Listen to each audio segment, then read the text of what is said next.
Well, here we are in Miami Airport. I got in line here.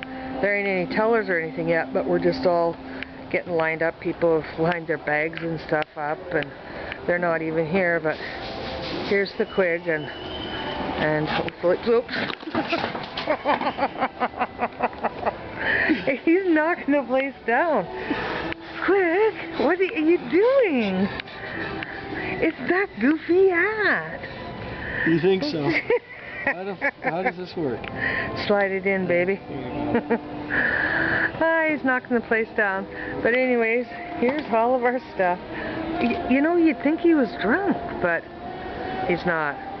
Anyways, here we are. I'm tired. I've been driving since 2 o'clock this morning. I know, when it's 8:30. Finally, the Air Canada people will be here. And I got about 2 whole hours of sleep. Ugh.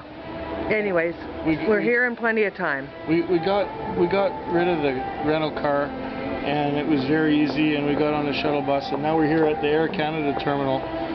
We got paperwork for this somewhere, don't we? Yeah. Anyways, we're gonna go and get our duty-free stuff and just lounge around and watch and relax. Check it in, have a few smokes, come in, buy more cigarettes, duty-free, and stuff like that.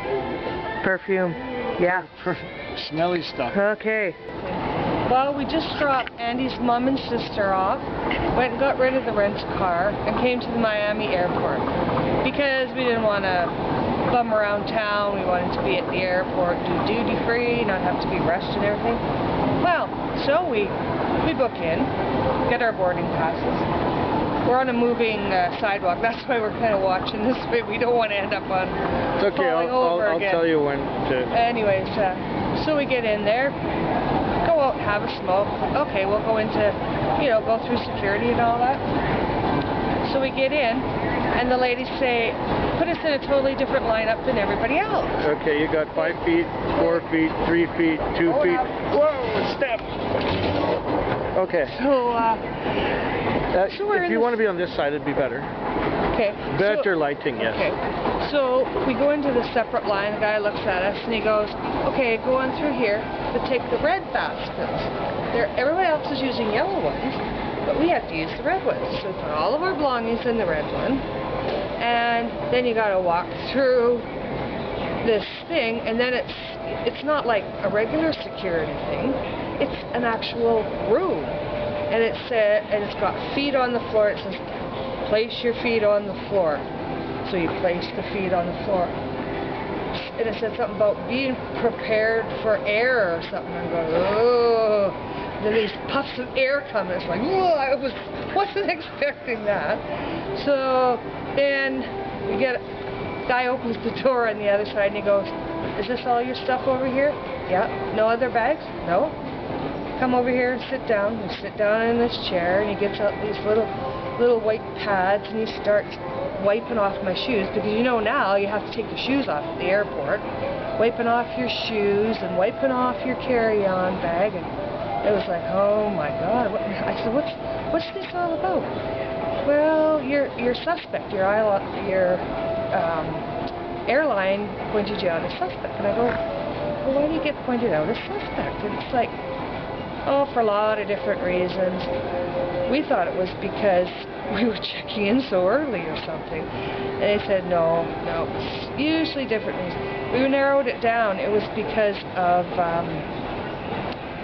we had changed, we came back on a different airline than we came down here. So it looks suspicious to it, which is good to know.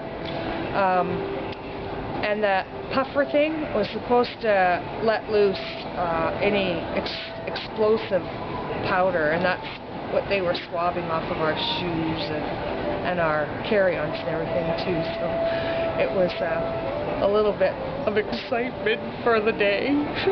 Now, you know what? That was somewhat annoying, but the worst part is that they took what was left of my scotch and beer and they put it in the dumpster.